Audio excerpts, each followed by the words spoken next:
Should a dying person who is at the end of life be receiving IV fluids? My name is Duncan. I'm a nurse practitioner and an end-of-life coach. Many families are really concerned that their loved one is going to die because they become dehydrated.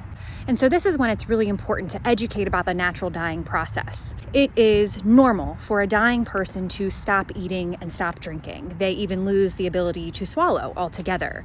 They become not awake or alert enough to be able to eat or drink. They lose that hunger sensation. They lose that thirst sensation.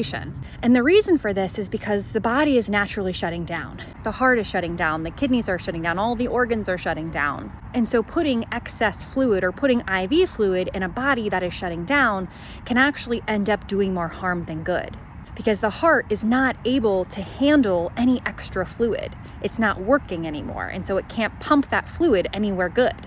And so what ends up happening is when you put an IV into a dying person whose body is shutting down naturally, that fluid gets pushed into places that makes the dying person more uncomfortable. It goes to the lungs, causing that person to be more short of breath. It may even cause things like chest pain. It goes to what we call interstitial space, basically causing swelling in the legs and in the arms, maybe in the face, maybe even in the belly. And it may even cause that death rattle, that gurgling or rattling noise just before death, to become worse. And so that is really why IV fluids are not recommended in the dying person.